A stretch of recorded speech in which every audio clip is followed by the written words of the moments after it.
న్యాయస్థానాలు, అర్చన, పాలిటీషియన్స్ అందరూ వ్యతిరేకిస్తున్నా పోరాడుతున్నాను. ఈ పోరాటంలో నాకు, నేను, మంచి చెడు, ప్రేమ ఇవన్నీ మర్చిపోతున్నాను. నిన్ను మోసం చేశాను నువ్వు అనుకుంటున్నావు, కానీ నన్ను నేను మోసం చేసుకుంటున్నాను అన్న మాట మాత్రం నిజం. నేనేం చేయలేను, నేను రిస్క్ తీసుకోలేను. ప్రజల డబ్బు విషయంలో నేను రిస్క్ చేయలేను. I'm sorry. ప్రతి నీతి మాలిన రాజకీయ నాయకుడు చెప్పేవావే. పదవి కోసమో, ఆస్తుల కోసమో, కుటుంబం కోసమో ఏదో ఒకటి చెప్పే గట్టి కరుస్తాడు. ప్లీజ్ వెళ్ళిపో అర్జున్. అర్చన, భయపడకు, నేనెవరికి సంగతి చెప్పలే.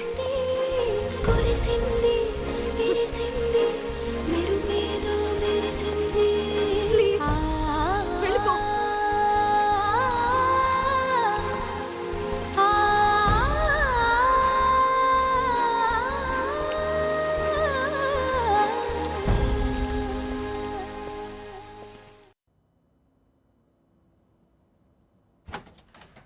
Hello sir. ఎవరమ్మా? నేను రాము, ఎమ్మెల్యే బుచ్చిరామయ్య గారి వాళ్ళ అబ్బాయిని. మీరు రమ్మన్నారని.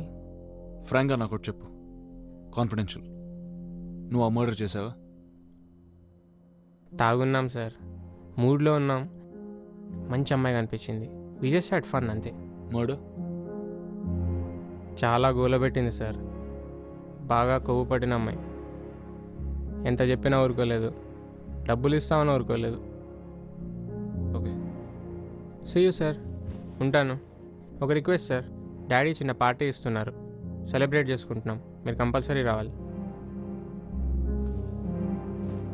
రాము, మీ నాన్న ఎమ్మెల్యే కాకపోయి ఉంటే, లేదా నిన్ను హెల్ప్ చేయకపోతే నీకే శిక్ష పడేదో తెలుసా? ఎందుకు చేయరు సార్, మనం ఒకటే కదా, మీకు మేము, మాకు మీరు. ఏమన్నా రిగ్రెట్? ఇలా అయిపోయిందన్న చిన్న బాధ ఏమీ లేదా? ఎందుకు ఉండాలి సార్, పబ్లిక్ మెమరీలో 2 డేసే ఉంటుంది, మర్చిపోతారు. They will find a new case. నీ లైఫ్ గురించి కాదు, ఆ అమ్మాయి లైఫ్ గురించి. ఏముంది sir, small fish but beautiful fish. Ramu, ఒకసారి ఇట్రా.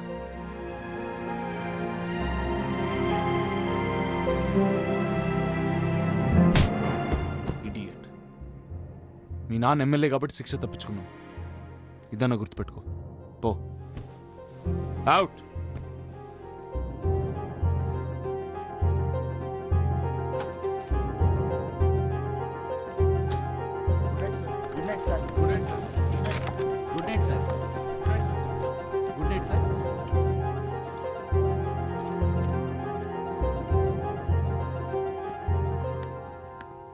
అమ్మా,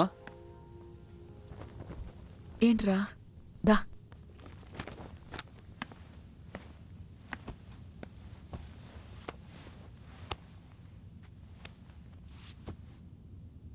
ఏమైంది? అమ్మా. ఏంట్రా? అమ్మా, ఇవాళ నా పదవి కాపాడుకోవడం కోసం ఒక ఆడపిల్లకు అన్యాయం చేసిన కిరాతకుడిని వదిలేశానమ్మా. నాకు చాయిస్ లేదమ్మా. ఒక ఆడపిల్లకు అన్యాయం చేసావా? అన్యాయం చేసిన వాడిని వదిలేశానమ్మా. అన్యాయం చేసిన వాడిని వదిలేశానంటే పర్వాలేదేమో అనిపిస్తుందిరా. అదే ఒక ఆడపిల్లకు అన్యాయం చేశాననుకుంటే బాధగా ఉంటుంది, చాలా బాధగా ఉంటుంది. బాధపడాలో పర్వాలేదనుకోవాలో నువ్వే ఆలోచించుకో. నాకు చాయిస్ లేదమ్మా. మీ నాన్న కూడా అదే అనేవారా? అమ్మా, అలా కాదమ్మా. అలానే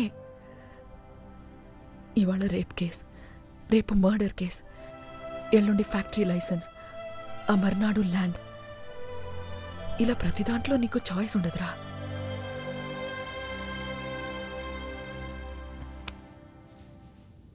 అర్జున్, పడుకోరా, రేపు మాట్లాడుకుందాం. కొంచెం రిలాక్స్ అవ్వు, వెళ్ళు.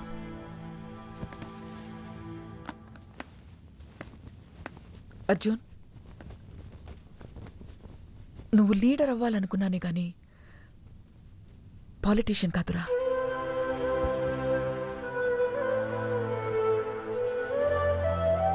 అమ్మా,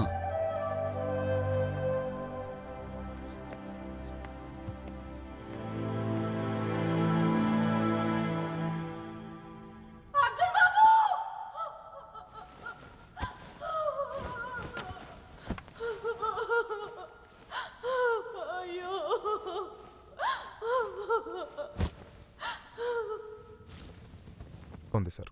వీళ్ళంతా మా MLAs. We can form the government sir. నమస్కారం అండి.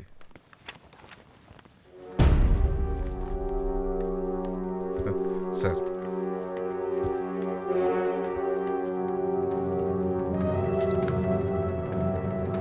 మీకు మున్స్వామి సపోర్ట్ ఉందని చెప్పారు. అంటే అది సార్, అది ధనుంజయ్కి మరో షాక్. 3 ఏళ్లుగా గవర్నమెంట్తో కలిసి నడుస్తున్న మునుస్వామి తన సపోర్ట్ని విత్డ్రా చేసుకుని మధ్యంతర ఎన్నికలకు తెరదీశారు. పిలిచారా పెద్దనా?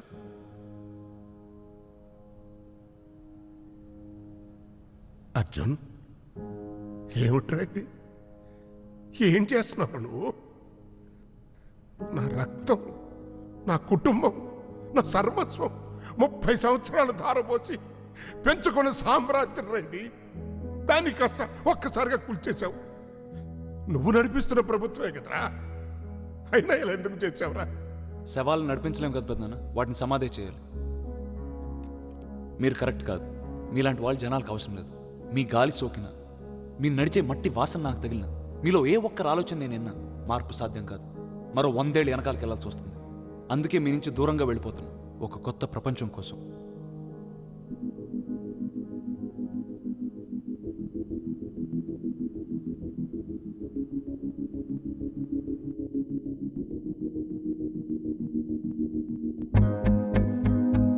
కోట్లు మీకోసం ఖర్చు పెట్టడానికి నాకు దమ్ముంది. ఇంకా పాలమరులో వలసలుండవు, నల్లగొండలో ఫ్లోరైడ్ బాధితులుండరు, చేనేత కార్మికుల చావులుండవు, పత్తి రైతుల ఆత్మహత్యలుండవు, ఉత్తరాంధ్రలో నిరక్షరాస్యులుండరు, రాయలసీమ రతనాల సీమ అవుతుంది. నాకు దమ్ముంది. అవినీతిపై యుద్ధం చేశాను.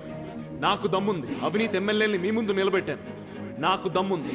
నేర చరిత్రే కాదు, ఏ రాజకీయ చరిత్ర లేని 294 మందిని శాసనసభలోకి నడిపిస్తాను. నాకు దమ్ముంది ఈ చట్టాన్ని సవరించడానికి, ఈ వ్యవస్థని మార్చడానికి. డబ్బు తీసుకోకుండా ఓటేయడానికి మీకు దమ్ముందా? ఇంకా ఏం అనాలిసిస్ చేస్తాం రాని? చూడండి ఆ లీడర్ని. నాకు ఈ క్షణమే ఈ స్టూడియో వదిలి ఆయనతో వెళ్ళి నడవాలనిపిస్తుంది. ఇన్స్పైరింగ్ లీడర్షిప్ అంటే అదే. Yes, he is the leader. Rani, I will join. పద వెళ్దాం.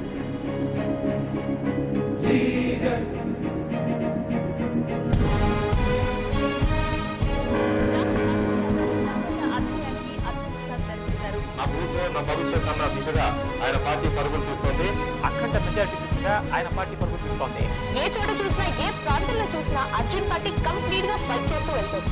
ఈ రిజల్ట్స్ ని బట్టి పొలిటీషియన్స్ కి, లీడర్స్ కి గల తేడాని ఎత్తి చూపిన చరిత్రాత్మక రోజు ఇది అని మనం చెప్పొచ్చు.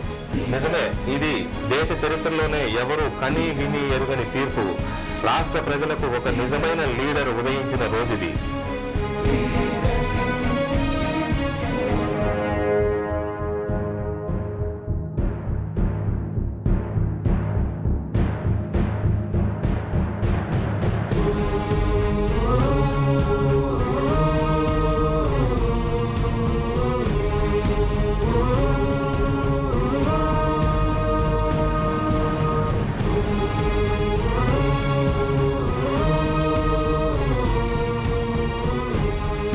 ప్రసాద్ అనే నేను శాసనం ద్వారా నిర్మితమైన భారత రాజ్యాంగం పట్ల నిజమైన విశ్వాసం, విధేయత చూపుతానని, భారతదేశ సార్వభౌమాధికారాన్ని, సమగ్రతను కాపాడతానని, ఆంధ్రప్రదేశ్ రాష్ట్ర ముఖ్యమంత్రిగా నా కర్తవ్యాల్ని శ్రద్ధతో, అంతఃకరణ శుద్ధితో నిర్వహిస్తానని, భయం గాని, పక్షపాతం గాని, రాగద్వేషాలు గాని లేకుండా రాజ్యాంగాన్ని, శాసనాలను అనుసరించి ప్రజలందరికీ న్యాయం చేకూరుస్తానని ఆత్మసాక్షిగా ప్రమాణం చేస్తున్నాను.